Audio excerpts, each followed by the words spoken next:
Nuestro primer invitado a quien saludamos de inmediato es el señor don Abelardo Pachano Bertero, analista económico. ¿Cómo está, don Abelardo? Buen día. Ana Belén Santos y quien le habla, Orlando Murillo, lo saludamos. Ana Belén, buenos días. Orlando, buenos días. Gracias por la invitación. Voy a aprovechar de su experiencia en el ámbito económico, don Abelardo, para hablar de lo que el presidente anunció a inicios de esta semana, el acuerdo con el Fondo Monetario Internacional, un acuerdo que le da posibilidad al Ecuador de obtener nuevos créditos, nuevos ingresos para paliar el déficit presupuestario que tiene. Y una de las cosas que mencionó fue que ya no se requieren 2.500 millones para cubrir parte de ese déficit, porque el acuerdo alcanza el 0,7% para cubrir ese déficit, que será algo así como 800 millones de dólares. ¿Cómo usted lo analiza, señor Pachano, teniendo en cuenta que el Ecuador de vez en cuando recurre a través de sus gobiernos al Fondo Monetario Internacional, cuyos grupos de izquierda aquí en el Ecuador lo ven como el malo de la película por las imposiciones que dicen tiene para los ecuatorianos y las medidas que los gobiernos aplican en contra de la población nacional? ¿Es tan cierta esta afirmación? ¿Y qué positivo y cuán positivo es ese acuerdo con el FMI actualmente, don Abelardo? Buen día. A ver, Orlando, el Ecuador es un país soberano que tiene libertad para escoger el tipo de política económica que desea poner en ejecución. Pero obviamente, si esa política económica no le da resultados y le genera dificultades, tiene desequilibrios, tiene problemas, llega a un punto en el cual está estrangulada o definitivamente carece de recursos para poder seguir adelante, no le queda más remedio que revisar su programa económico, porque es un programa que no le está llevando a la meta o al puerto que ha buscado llegar. Y en ese sentido tiene que recurrir a las instancias internacionales para que le puedan apoyar, ayudar en la reconversión de la economía, para volverla confiable, para volverla viable, para que pueda ser sostenible en el tiempo. Y ahí juegan el rol para el que fueron creados el Fondo Monetario, el Banco Mundial, el BID, la CAF, el FLAR, y ese enjambre de entidades multilaterales que tienen el propósito de asistir a los países en los momentos en que tienen dificultades, no pueden avanzar solos y requieren del apoyo internacional. Ahora, es obvio que esas instituciones, cuando hacen la evaluación de los países, lo que quieren ver es que los programas económicos tengan un nivel de consistencia, tengan un nivel de coherencia que les permita en el futuro resolver sus problemas sociales, sus problemas económicos, mejorar el bienestar de la colectividad, y por el otro lado también tener capacidad para repagar las obligaciones que están contrayendo. Entonces, el Fondo Monetario Internacional no impone, no genera condiciones. El fondo lo que hace es asistir a los países, revisar si sus programas económicos tienen consistencia, y en el momento en que encuentra que hay consistencia, apoyarlos. Otra cosa que también hay que tener presente es que cuando las crisis se producen, desaparecen todos aquellos aventureros financieros que se han aprovechado de las circunstancias de los países y que le dan a los países recursos cuando estos no necesitan, y además les dan en condiciones financieras realmente muy dolorosas, llegan casi a la usura en términos, yo diría, más que legales, de calificación económica. El fondo, el Banco Mundial y los multilaterales nos prestan a larguísimo plazo, 10, 20, 30 años plazo, con tasas de interés que es del 1 o del 2%, y con periodos de gracia significativos. En el caso del programa que estamos hablando, tenemos 5 años de gracia.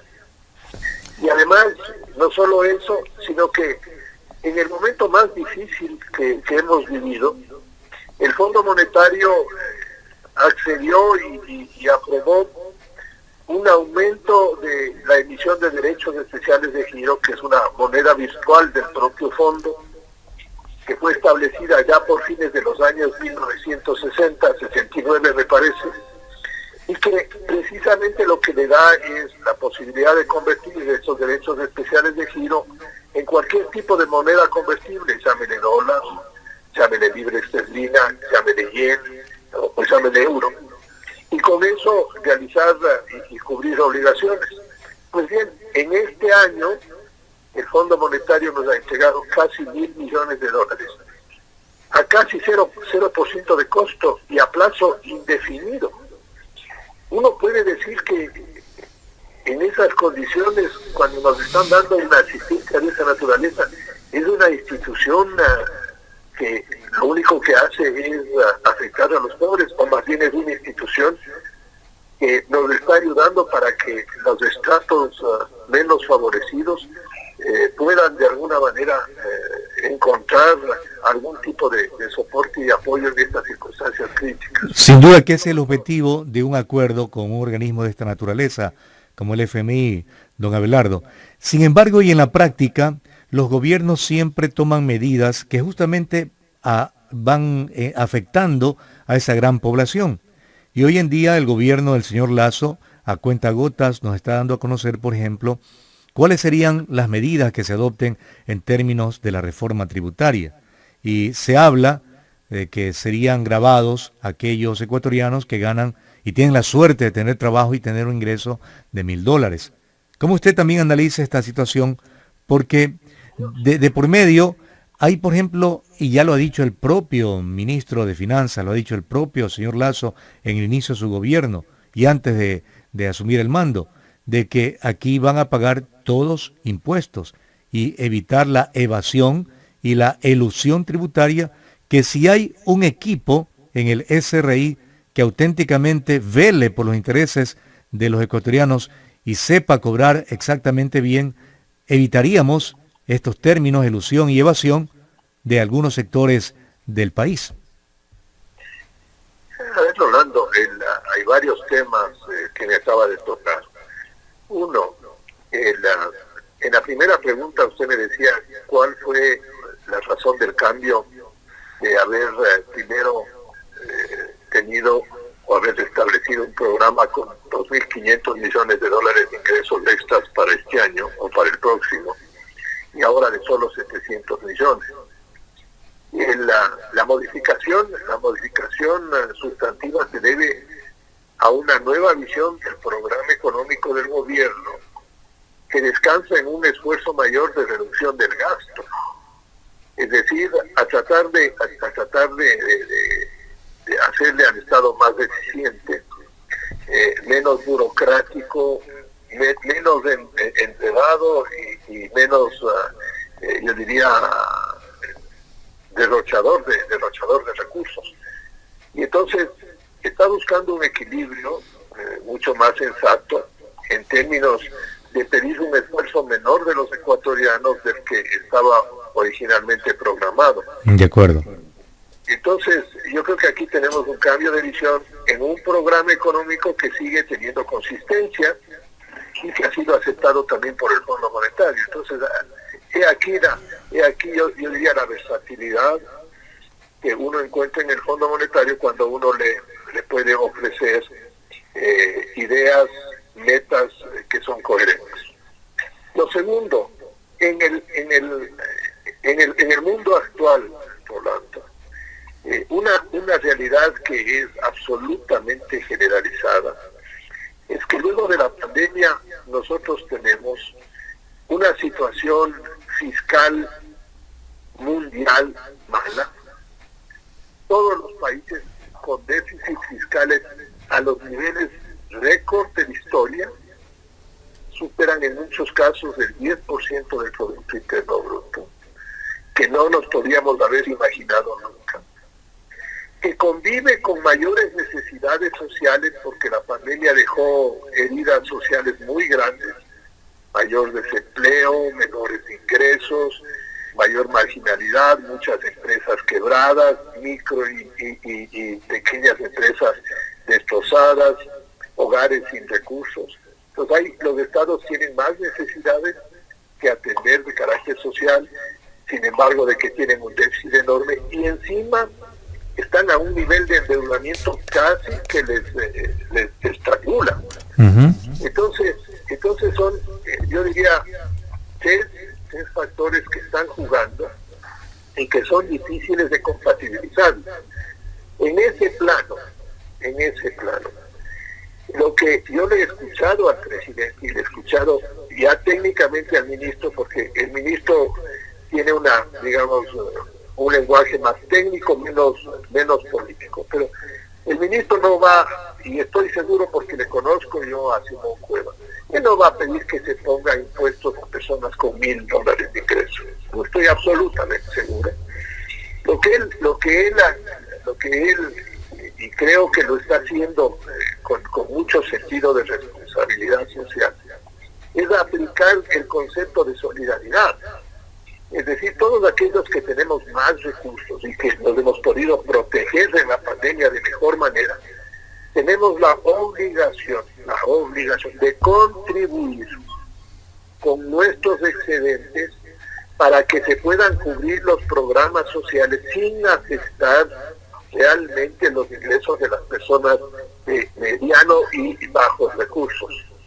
Y ese concepto de solidaridad está siendo, yo diría, difundido con mucha fuerza en el mundo, porque se ha encontrado, y eso es absolutamente inequívoco, de que el sistema tributario en el mundo permite la evasión y la ilusión que usted mencionaba, Rolando, con mucha razón. Nosotros tenemos una organización, el sistema de rentas del SRI, que tiene muchas fortalezas. Realmente se ha construido una institución muy sólida que ha mejorado las recaudaciones, que ha conseguido que aquellos que no pagaban empiecen a pagar, pero todavía tiene tareas pendientes porque las vías de escape, las exenciones y todo siguen haciendo mella en los ingresos del fisco. Y somos, digamos, en ese sentido, se está produciendo una contribución de los estratos o de las partes más altas de la sociedad en menor proporción de lo que hace la clase media. Entonces, en ese sentido, yo le veo la lógica, y en el Ecuador y le veo la lógica en el mundo, que hay que cerrar esas brechas, esos huecos, loopholes les llaman en el ambiente técnico internacional. Hay que cerrar esos para que las empresas paguen lo que les corresponde y tengan criterio solidario. Yo por ahí le veo el planteamiento general del gobierno y creo que hace sentido. Bien, don Abelardo. Ahora, correspondiente a la relación ejecutivo-legislativo, escuchamos también a Guillermo Lasso, que sigue hablando de acuerdos, de crear políticas públicas, de lo que se va a hacer, pero hasta el momento lo único reconocible de él es la vacunación. A lo mejor se hacen cosas importantes, pero lo único que se ve o lo que el pueblo puede detectar es eso. Entonces, ¿creería usted que lo primero que debe hacer Lasso es resolver problemas con la Asamblea para tener más apoyo en funciones? Claro, a ver, cuando el presidente Lasso estaba en campaña, se comprometió a vacunar en los 100 primeros días a 9 millones de ecuatorianos. Yo hice los números rapidito y dije, 100 días, 9 millones, 90.000 vacunas diarias. El Ecuador estaba vacunando a un ritmo de 25.000 vacunas diarias. Dije yo, llegar a 90.000 me parece casi una utopía. Me parece muy difícil de llegar y lo comenté así. Pues bien, llegamos a los 100 días y cumplió de largo el programa. Logró establecer una organización en el sector de la salud absolutamente distinta de la que habíamos conocido y de la que nos habíamos quejado amargamente los ecuatorianos. ecuatorianos porque no nos están protegiendo. Hoy tenemos uno de los índices de protección de vacunación más altos del mundo en un tiempo récord. Y eso tiene muchas aristas y muchos valores. Uno, desde el punto de vista propio de la salud y la vida. Yo creo que nos ha protegido a todos, nos ha dado la oportunidad de reducir nuestro riesgo. Y en segundo lugar, le ha puesto a la economía en mucho mejor situación de funcionalidad. Porque con la protección nosotros tenemos hoy menos restricciones de movilidad y una gran cantidad de actividades económicas, si no pueden movilizarse, no se pueden realizar. Los vendedores de mercados, la gente que hace transacciones de escala menor, ellos no pueden quedarse en la casa porque viven del día a día. Y la suspensión de movilidad prácticamente les coloca en una situación de miseria y de desesperación. Entonces, el valor social, el valor humano y el valor económico de la vacunación es enorme. Ahora, no puede quedarse solo en eso el gobierno, tiene que seguir con el proceso para completarlo. Y por el otro lado, el programa con el Fondo Monetario lo que está buscando es que haya una reactivación de la inversión privada para que haya nuevos empleos. Porque lo que hay es que volver a tener empleos en el Ecuador. Los índices de empleo son malos, los índices de subempleo son realmente perversos en el Ecuador, y ahí hay que modificar en lo que sea posible el código del trabajo, para que toda la gente que no está formalizada en la economía pueda formalizarse, para que las empresas que están viviendo al margen de la ley se pongan dentro de la ley y podamos de esa manera brindar mejores condiciones de vida. Entonces, hay un trabajo que yo me imagino que en la reforma económica estará contenido esos temas, veamos cuando nos presenta el presidente. Y la Asamblea tiene la enorme responsabilidad de tramitar con criterio, con consistencia, dejando de lado los dogmas y las odiosidades políticas, y por el bien del país tiene la obligación de tratar estos temas objetivamente. Si no lo hace, yo creo que estarían incumpliendo con su responsabilidad política y haciendo un grave daño a los ecuatorianos. Son las 7:53, estamos en diálogo con el señor Abelardo Pachano, analista económico, justamente revisando el tema que nos preocupa a todos los ecuatorianos, el tema económico, y justamente ha tocado el tema de la reactivación económica, la apertura de puestos de trabajo para más de 5 millones de jóvenes, hombres, mujeres, adultos mayores que todavía tienen fuerza para seguir laborando.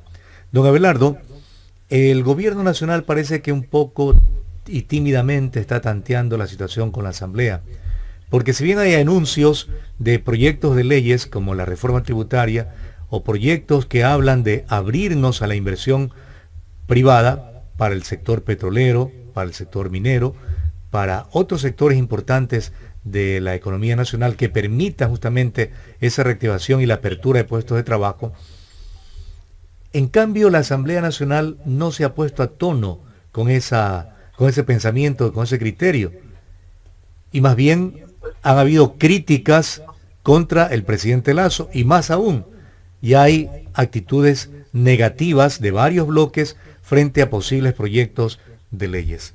Este acuerdo con el Fondo Monetario, más allá de las cifras y de las metas específicas, debe hacernos entender a los ecuatorianos que no es el gobierno el que está tratando con el organismo internacional, sino es el Ecuador.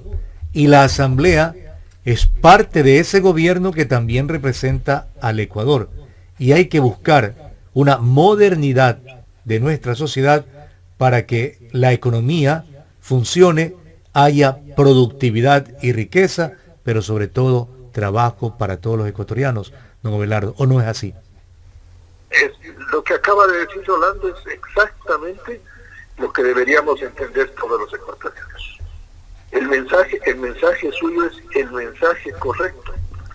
Nosotros tenemos que entender que estos acuerdos internacionales son entre el país y el resto del mundo, que nos atañe a todos, que la modernidad de la economía tiene que encaminarse hacia la generación de empleo, si no nos explica la reactivación económica.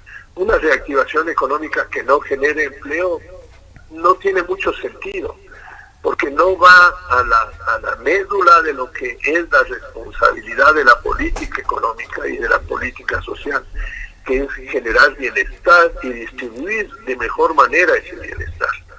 Entonces, lo que acaba de decir Orlando es exactamente lo que le corresponde a todos los dirigentes políticos: medir su responsabilidad en función del interés colectivo, hacer causa común todo tipo de decisión que vaya en favor de la generación de estas oportunidades, para que tengamos más gente invirtiendo, más gente trabajando, más productos para vender y un Ecuador mucho más, yo diría, competitivo, mucho más eficiente, que tiene mejores índices de equidad interna. Entonces, lo que eso requiere es que seamos consistentes en el manejo de la economía. A las finanzas públicas hay que tratarlas con mucho cuidado. Cada dólar que le entregamos al Estado ecuatoriano tiene que ser cuidadosamente gastado. El derroche tiene que ser sancionado con mucha fuerza. Lo que usted dice, Rolando, la cooperación política tiene que ir más allá de las odiosidades y que las rivalidades políticas. Esas tienen su espacio en los momentos de elección. Pero pasadas las elecciones y cuando el país ha escogido a sus mandatarios, hay una línea de gobierno que ha sido aceptada. Y todos tenemos que apoyar para que esa línea de gobierno se convierta en realidad. Porque ese es el mensaje de lo que quiere la mayoría de los ecuatorianos. Entonces, obstaculizarlo es simplemente tener una actitud antidemocrática. Bueno, mañana ya va a haber una movilización contra el gobierno, según ha anunciado el Frente Unitario de Trabajadores, y se han sumado los agricultores, se ha sumado la CONAIE y otros sectores del país.